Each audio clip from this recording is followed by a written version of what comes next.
So in this first part of 1.3, we're going to focus on how to translate verbal expressions into algebraic expressions and vice versa, translating algebraic expressions back into verbal expressions. And we know that math itself is kind of like a language, just like English is. And so we're going to learn how, when you look at a sentence that's written out in words, how to write it in symbols, algebraic symbols, numbers, things like that. So we're going in the first direction with example number 1. We're starting with English sentences or phrases and then writing them into algebraic form with more mathematical symbols. So part A says 7 less than a number. So less than automatically means you're going to be talking about subtraction. But the whole less than thing is actually a little bit tricky because you might read 7 less than a number and you might want to go 7 minus and then a variable. But it's actually the opposite of that. So if it's 7 less than something, throw a number in there. Say like 7 less than 10. 7 less than 10 would be 3, which isn't 7 minus 10, it's 10 minus 7. So you can always pick a variable, whatever you want. If you've got a favorite letter, go ahead and pick it. X is an easy one to use. N is an easy one to use. So if we want to say 7 less than a number, it's actually N minus 7. Because like I said, 7 less than 10 would be 3, which is 10 minus 7. So that's the first one. Let's look at the next one. So the square of a number decreased by, so that means subtraction. So let's just write the first little bit. So square of a number, we can pick a different variable this time. Maybe we want to go with, okay. So the square of a number. So whatever that number is, we square it. Square of a number and then decreased by the product of 5 and a number. So this time when you say decreased by, the subtraction actually does go behind it. So the square of a number decreased by the product, and that means multiplication, of 5 and the number. So the number means it's the same number that we were talking about over here. So the product of 5 and a number, whenever you're taking the product of a number and a variable, that's when you see like 3x or something like that. So 5 and the number would just be written back to back. You don't actually write the little times or anything. Writing a number attached to a variable actually implies that you're doing multiplication. Okay, so that's one direction. That's starting with sentences and then writing them out in algebraic expressions. For example, 2, we're going to go backwards. We're going to start with something like this and then write it out verbally, write it out in words. So let's just start from left to right. So when you see the 6, you just write 6. And then is typically the word that we use for equals. So 6 is, and then you've got addition. So you could say the sum. The sum would be a really great word to use for addition. So you can say the sum of, and then this is just a -5. And believe me, you do not need to write out -5 like N-E-G-A. You don't need to do that. This is totally fine. And then you say and a number, just like we were writing it in example 1. So 6 is the sum of -5 and a number, which is exactly what we have written out right here. Okay, so that's one example. The next one we will write out. So 7y, remember we were talking about here, and you can kind of use these to help give you a guideline to how to write the next ones in words. So see how this said the product of 5 and a number? You could use the same thing here. So you could say the product of 7 and a number.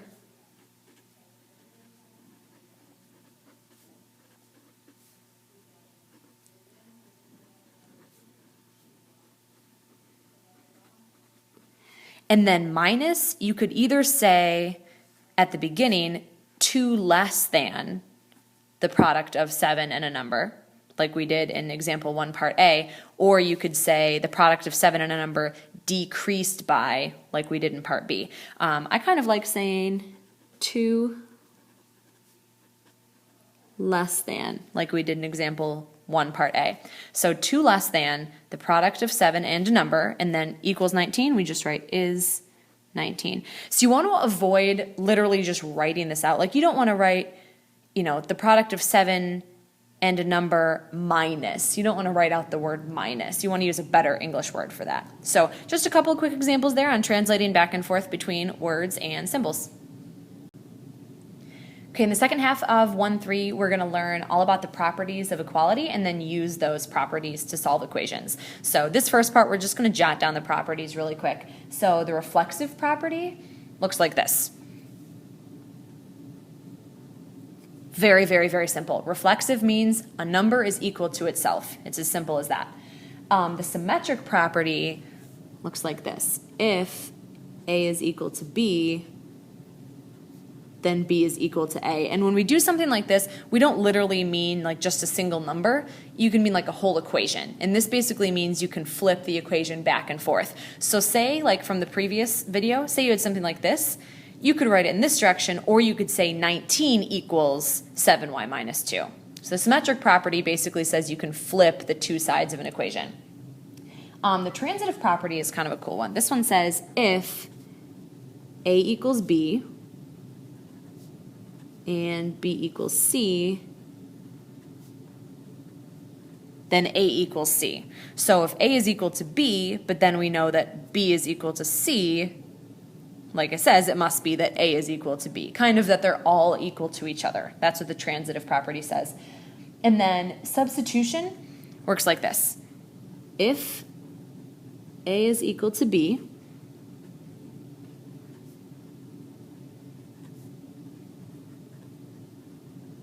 they may replace each other. And so substitution will come in a lot when we're trying to solve systems of equations later on in the year. So basically, again, let's go back to this example. Say we knew that 7y minus 2 was equal to 19. If you ever saw 7y minus 2, you could replace it or substitute it with a 19. Okay, so just some very quick properties. Now we're going to use those to solve some equations. Okay, example 3, we're going to see if we could recognize the properties. Part A, the two sides are exactly the same. And whenever you're just showing that the two sides are the same, of course they're equal, that's the reflexive property.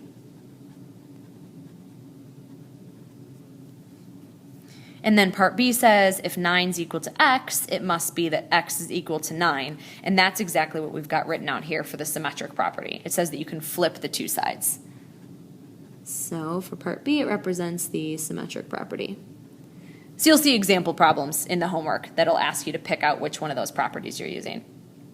Okay, now, even more important properties of equality, the addition and subtraction, as well as multiplication and division properties. We're going to use these in the rest of the section to solve equations. So these I think you've definitely done before, especially in Algebra 1, maybe even Intro to Algebra. So the addition and subtraction property says this. If A is equal to B, so we're going to start with that. If A is equal to B, so say you start off with an equation and you know the left-hand side is equal to the right-hand side. Okay, then A plus C is equal to B plus C, and A minus C is equal to B minus C. So once that's written down, I'm going to explain it. Okay, so you start off with an equation. What the addition property of equality says is if I add the same thing to both sides, the two sides are still equal. Or the subtraction property says if I subtract the same thing from both sides. So you've done this for years in algebra. This basically says if you add the same thing to both sides or subtract the same thing from both sides, then you still have the equality. Whatever you do to one side, as long as you do it to the other, the two sides are still equal. And then multiplication, basically the same. Starts off like this. If you know that A is equal to B, you can either multiply or divide both sides by the same thing, and you keep the equality. So then A times C is equal to B times C, so you can multiply both sides by the same thing, or you can divide both sides by the same thing. This, it's very, very, very important to note that you're not dividing by 0. So the division property holds as long as you're not trying to divide both sides by 0, because we know that that is something that's not allowed. Okay, let's look at some examples here. So we're going to use those properties to solve equations. I'm going to walk through this kind of slowly because it may have been a year or two since we've solved equations. We're going to start with one-step equations in example 4. So this one we've got m minus 5.48 on the left-hand side. So remember your end goal is to get the variable by itself. So you want to be able to say m equals and then whatever it equals. And then we'll check your solution. I'll walk you through how to do that on the calculator. It's actually pretty cool. So m minus 5.48, basically what you want to do in these one-step equations is you want to see which one of the 4 operations is happening, and then you want to do the opposite. So m, our variable, is being subtracted. by a number. And so the opposite of subtraction is addition, so you want to do that. So what I'm going to do is do the opposite of subtracting 5.48. I'm going to add 5.48. The addition property that we just wrote down says we have to do the same thing to both sides. So if I'm going to add 5.48 to the right, to the left, I have to add it to the right. So what happens on the left is the negative and the positive. Remember, those are called inverses of each other, which means when I add them together, I get 0. So on the left-hand side, I have m and then like plus 0. So that's just m. So these two have effectively canceled each other out, and then I add these. So make sure you kind of keep the decimals lined up. So the 2 and 8, when I add those together, I get 0, and then carry the 1. 1, 0, and 4 gives me 5. Then line up the decimal place there, and then 0 and 5 gives me 5. So we add that together, we get 5.50. Now here's how we're going to check our answer. Like I said, this is pretty cool. So go into your calculator, and you want to open up a new document, or you can just add a page to your old one. You don't ever really need to save. So we're going to go with a calculator page. So here's what we do. Take your answer, type it in. So we think our answer is 5.50. I say we think just because we haven't officially checked it yet. And then there's this little button. See where the 9 is? Look up above it, and there's a button that says variable right here. Sorry, my black pen's blending in. And then there's a blue words that say STO with an arrow. So you want to hit the control button right here, and then hit this button right here, and you should get an arrow. And then type the letter M, which is our variable, on the number pad. So down here, type the number or letter M. So that's what your screen should look like. So then hit enter. So now what's happening is that it thinks the letter M has a value of 5.5. Then step 2 is you type in this equation, the original equation exactly as it's written. So we're going to type M minus, which is over here on the right hand side, minus 5.48 equals, and the equal sign is right over here next to the letters that say trig, and then 0.02. So we're just checking to see if our answer is right. Go ahead and hit enter and see how it says true. If we had the wrong answer and tried to type it in, it would say false. So that's a pretty quick check you can do to see if your answer is right or not. Okay, so our answer is right. We checked our solution. So next one, part B, we're trying to get t by itself. So remember, you do whatever the opposite. So we're multiplying by 1/2, or you could say that you're dividing by 2. Either way. So we want to do the opposite. So when you've got a fraction like this, what you want to do to get it to cancel out and get the t by itself is you want to multiply by its reciprocal, which is 2, or 2 over 1. And whatever you do to one side, you must do to the other. So 1/2 times 2, those are inverses of each other, so you just end up with 1. So all you have left is that t. And then 2 times 18 gives you 36.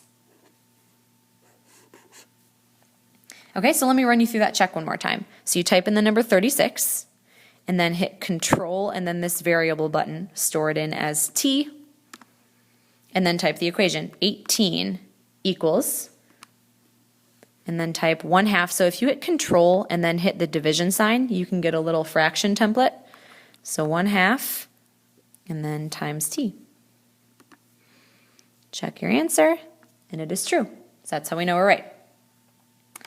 Okay, in example 5, we're going to solve some multi-step equations here. So quite a bit more complicated. What we usually start off with is distribution.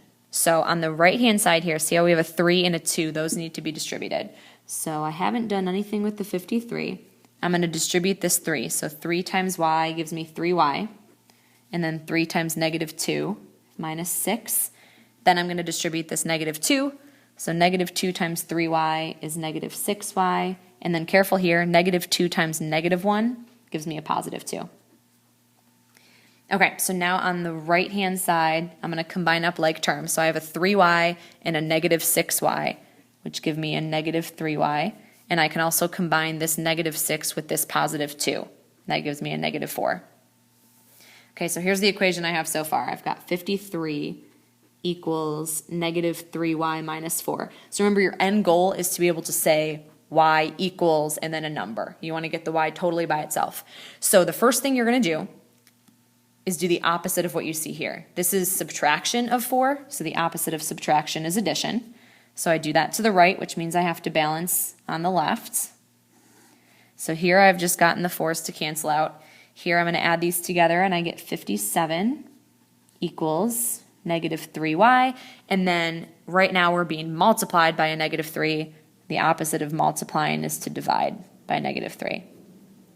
Okay, so we get 57 divided by negative 3. And if we simplify that down, let's see, we know the answer is going to be negative.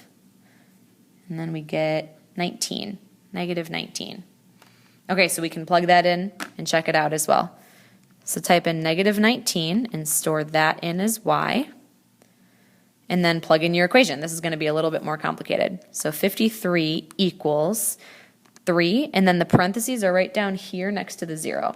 So parentheses, y minus 2, close the parentheses, minus 2, open parentheses, 3y minus 1, and then close. So that turns out to be true as well. So we're doing pretty good.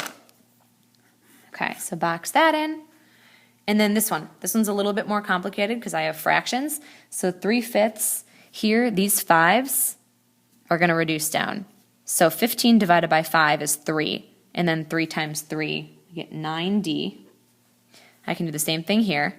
20 divided by 5 is 4. And then times 3 is 12. Okay, then here distribute a negative 1/6. Negative 1/6 times 18 means I'm dividing 18 by 6. So that gives me 3. And then negative 1/6 times negative 12, I know it's going to be positive, and 12 divided by 6 is 2. Okay, so I'm doing really similar things here. I'm going to combine up like terms. So positive 9d and negative 3d, I get a 6d. And then 12 plus 2 is 14. I'm just combining like terms on the left-hand side right now. Now I'm going to start moving back and forth. So here I have addition of 14. The opposite of addition is subtraction of 14. Do that to both sides to keep the balance.